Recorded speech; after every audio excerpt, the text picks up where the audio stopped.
the western coast of the United States, an inviting destination that compelled the migration of generations of human travelers. They came here for the mild climate and scenic beauty, for the mountains and the seashore, for the opportunity to live a rich and fulfilling life. But there's more. You see, the geology and topography of Earth have provided reasons for the movement of populations. Geologic history is a control on human history. Accessible natural harbors, port sites, and offshore fisheries that drew many early settlers. Rich topsoil trapped over millennia in the deep basins encouraged agricultural activity, and the warming below the surface of decaying vegetation and organic materials over millions of years created great subterranean reservoirs of oil. We are also a daring species. We build and rebuild with little regard for the shifting earth beneath our feet, creating marvelous structures that give us the illusion of permanence, yet we tend to ignore the historical and scientific evidence that this is earthquake country.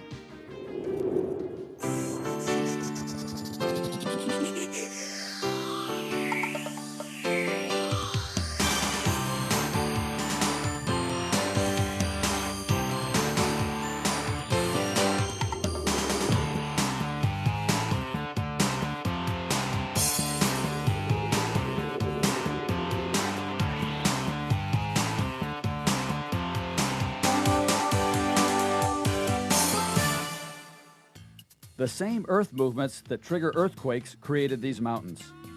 The rupture along a fault during a single earthquake does not form much topography, but a broader geologic view reveals that thousands of earthquakes over millions of years uplifted mountains and downdropped basins and gave Los Angeles its distinctive topography.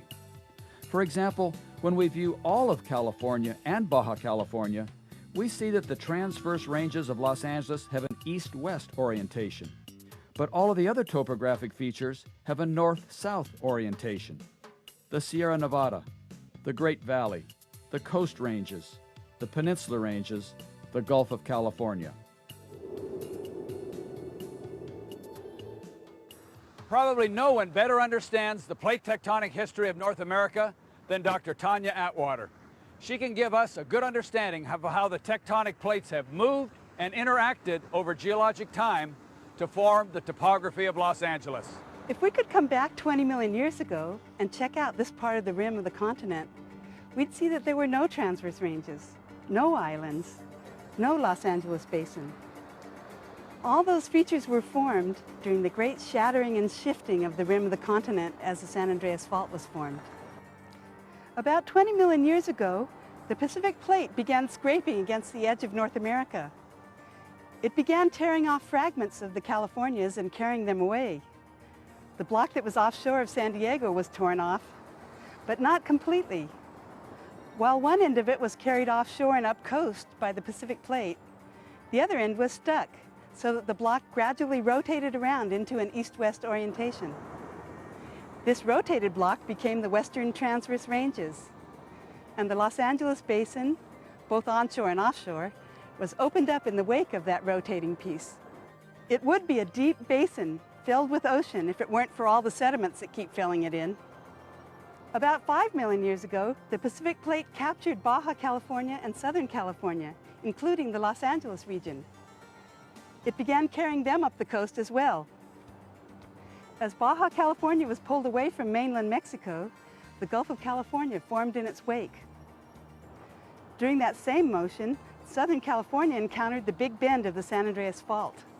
It was rammed up against it, pushing up the San Bernardino, San Gabriel, Santa Susana, and Santa Monica mountains. This process continues today. The Gulf of California is being pulled wider and wider, and the mountains of Southern California are being pushed up higher and higher. And this means lots and lots of big earthquakes, because all the land west of the San Andreas Fault has been captured by the Pacific Plate and is moving with it, carrying Los Angeles, coastal California, and Baja California northward, heading toward Alaska. As the Gulf of California widens, the two plates pull apart and magma rises to fill the gaps between plates, then solidifies as new seafloor in the Gulf. The northern end of the Gulf is not at the shoreline. Rather, the Gulf extends northward beneath the cities of Mexicali and El Centro and on under the Salton Sea. And it is here, on the southeast side of the Salton Sea, that the San Andreas Fault begins, starting its 800-mile slice through California, all the way up to Cape Mendocino. San Andreas, the world's most famous fault. And what is the most famous earthquake? Probably the San Francisco quake. In 1906, the northern section of the fault broke loose and for 60 seconds simultaneously ruptured northward and southward. By the time the movement stopped, the ground had been ruptured for 265 miles, and this magnitude 7.9 earthquake had resulted in a northward horizontal movement of up to 20 feet. This violent shaking, along with the outbreak of fires throughout the city, destroyed buildings over a 400-block area. An estimated 5,000 people died during the quake and its aftermath. In 1857, the central section of the fault ruptured at its northern extreme, and the rupture front moved southward for nearly 3 minutes. When movement stopped, the ground had been ruptured for 225 miles. The west side of the fault moved northward as much as 30 feet horizontally. It was a magnitude 8 earthquake. Because the region was only sparsely settled at the time of this quake, the death toll amounted to just 2. But what about the southern section of the San Andreas Fault, extending from Wrightwood through San Bernardino to the Salton Sea? This section of the fault has not triggered a truly large earthquake in historic times, so how can we know when the last big earthquake occurred there, and just how big was it? We can estimate the magnitude and dates of prehistoric earthquakes by examining sediments at fault sites. Ponds receive sand and mud washed in by rain runoff and streams. The sediment settles to the bottom, forming layers, including dead pond vegetation. These layers of sediment may be disturbed by later fault movements. So, if we dig through faulted sediment in a trench, we see that the sediment was deposited in continuous, nearly horizontal layers, with the older, lower layers buried by upper, younger layers. Look at how this fault line has chopped and cut off the horizontal layers of sandstone and brown mudstone. By measuring the distance the layers have moved, we can calculate the magnitude of the ancient earthquake. The larger the movement, the larger the earthquake. So what can this type of analysis tell us about the earthquake history of the southern San Andreas Fault? Well, the last 4 major earthquakes occurred roughly 250 years apart. However, the last of these 4 was more than 310 years ago, roughly around the year 1690. The fault here has accumulated enough stress to move 20 feet, creating a magnitude 7.5 earthquake. If the fault movement continues rupturing northward, it will pass through heavily populated areas like San Bernardino. Another major quake is imminent because this section of the fault last moved in 1812 and retains some 14 feet of unreleased stress. A combined movement of these 2 fault segments will generate a magnitude 7.8 earthquake. And if the movement continues even farther, into the Mojave Desert, it will release another 15 feet of accumulated stress. So the combined movement of the 3 segments could trigger a magnitude 8 earthquake. The message given by the rock record is quite sobering. The San Andreas Fault is poised to move. A magnitude 8 earthquake could occur within the city limits of San Bernardino today, or next year, or 30 years from now. When a big earthquake shakes our houses, we feel it directly. But another great concern is the cutting off of our lifelines by the fault movement. The residents of Southern California live on imported water, and the aqueducts that supply this water cross the San Andreas Fault several times. Our natural gas flows through pipelines that cross over the San Andreas Fault. The power lines that deliver electricity to industries and our homes cross over many faults. And we rely on a system of highways that has numerous vulnerable spots where earthquake damage can severely disrupt ground transportation. The northward movement of Southern California is restricted where it collides with North America at the Big Bend. This collision causes the region to split into parallel blocks separated by parallel faults. In the east, it's the San Andreas Fault, then the San Jacinto Fault, then the Elsinore Fault, the Newport-Inglewood Fault, the Palos Verdes Fault, and the San Clemente Fault. Each of these faults has its west side moving north, and each generates earthquakes with magnitudes in the 6s and 7s.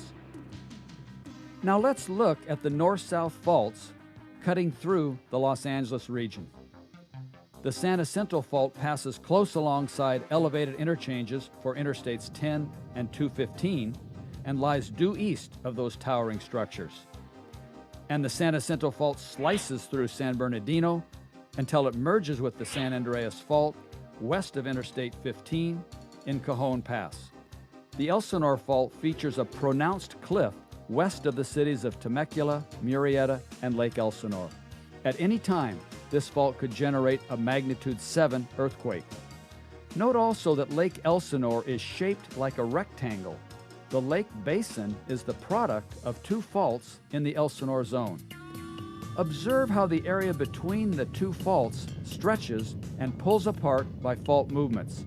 The land drops into a natural basin and fills with water to become Lake Elsinore.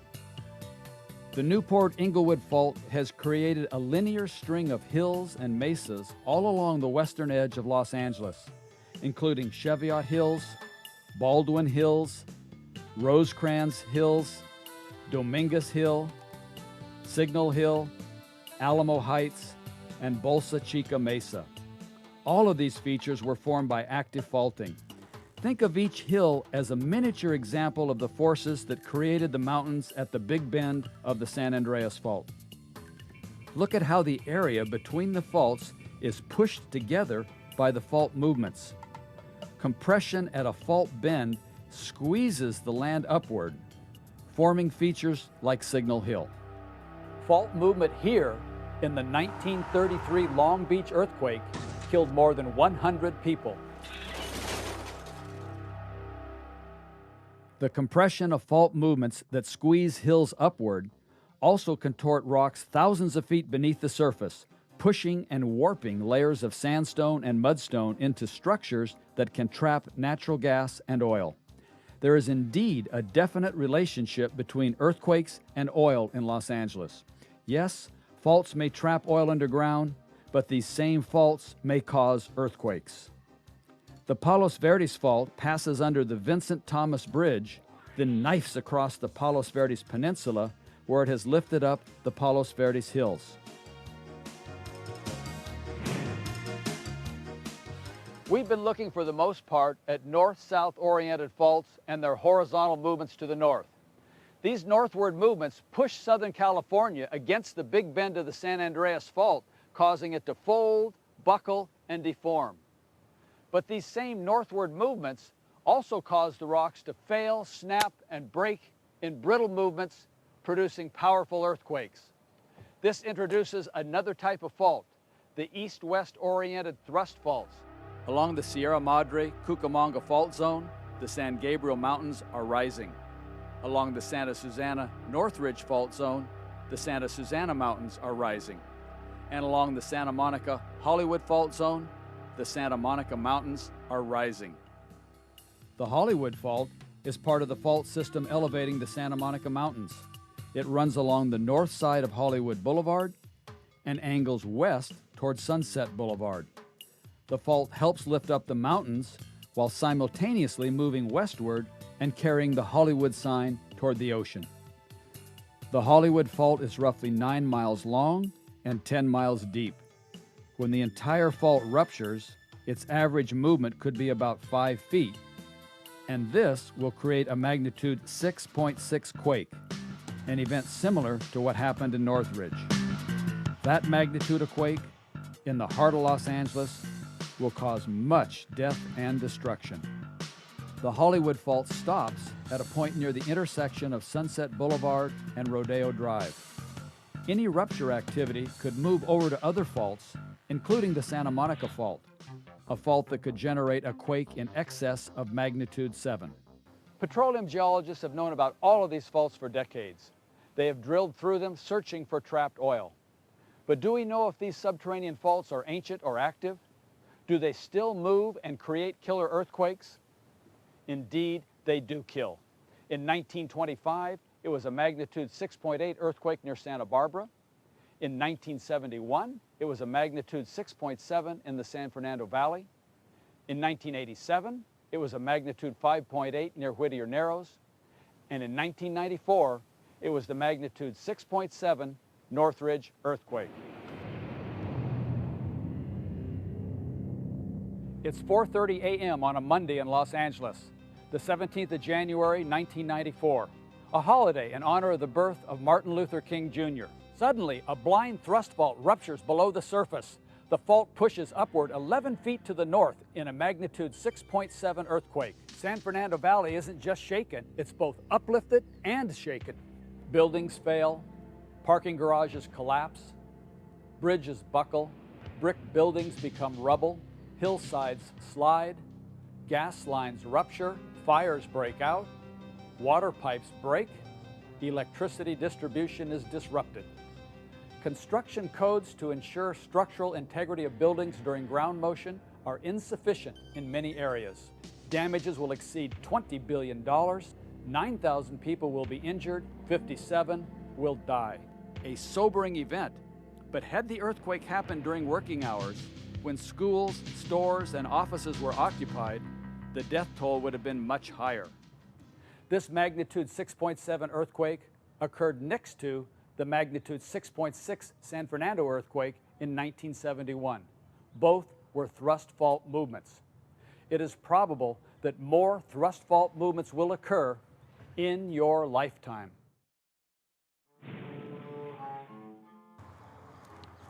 We're here at the Church of the Angels in Pasadena to visit a leading expert on seismic waves and earthquakes, Dr. Lucy Jones of the U.S. Geological Survey. She also is an expert on sound waves.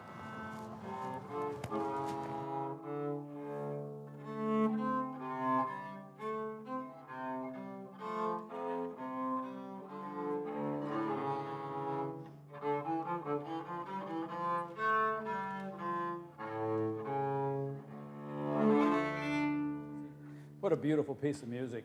What are you playing? This is a small study piece for viola da gamba. It's a Renaissance string instrument that I play. As funny as it might seem, what I'm doing here in playing this instrument is a lot like the process in creating an earthquake. I take some string, put it against another string, and have a frictional resistance. I'm pushing down, it's sticking. When I push hard enough, I overcome the friction, and I slide along and release energy that makes the air vibrate. It's a lot like what goes on in an earthquake. You need to have the friction between the strings. If I went and put the wood side down, I don't do as good a job of creating that frequencies, creating that energy as I do when I have a lot of friction. We even add rosin to the bow to make it stick even more and do a better job of generating the waves, generating the sound. There's other things that we can look at that really look the same between this instrument and what goes on in an earthquake. For one thing, notice I'm producing a pitch.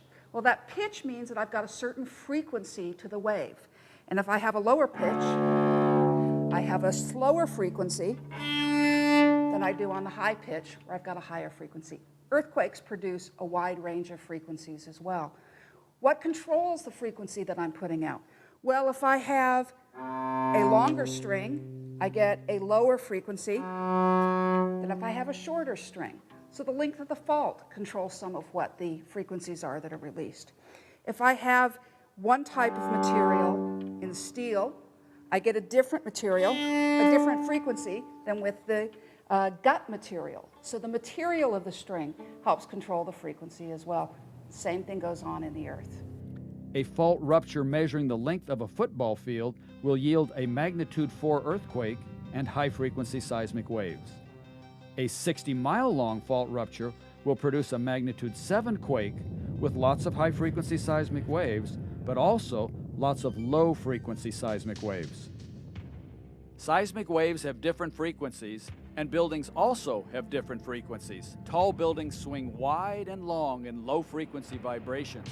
Short buildings shake at a rapid rate as they vibrate at high frequency. The fact is that seismic waves are modified, actually distorted, by the rocks they pass through. When seismic waves pass from harder into softer rocks, they slow down. This slowing means they must increase their amplitude to transport the same amount of energy. During earthquakes, the shaking tends to be stronger where seismic waves move slower, but with greater amplitude. Some of the down-warped basins in the Los Angeles region are more than 4 miles deep. Over time, the basins have filled with sand and mud washed into them by streams.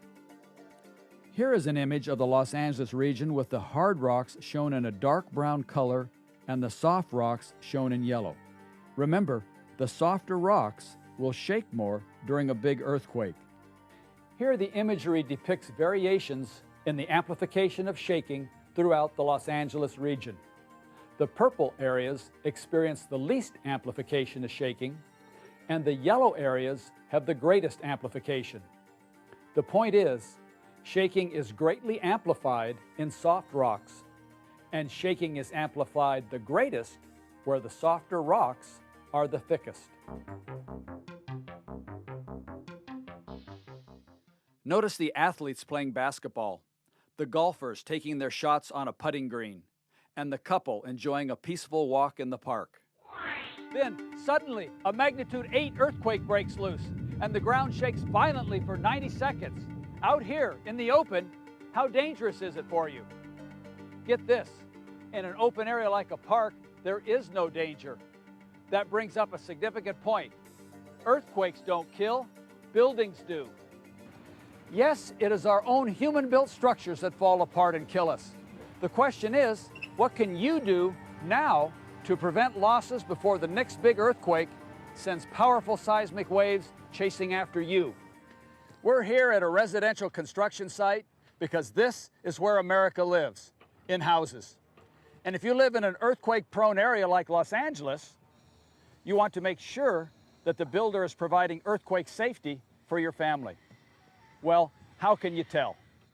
Interior walls not only provide the separate spaces for us to live in, they also add shear strength to a house, the ability to stand up to earthquakes. Walls connect roof to floor, they connect exterior wall to exterior wall, they add strength to a house. What can you do to make older houses stronger? This model is a basic demonstration of a house with strong walls and strong roof that creates a protective shell for living and working. But how will this protective shell react when shaken by seismic waves? For instance, a Rayleigh wave.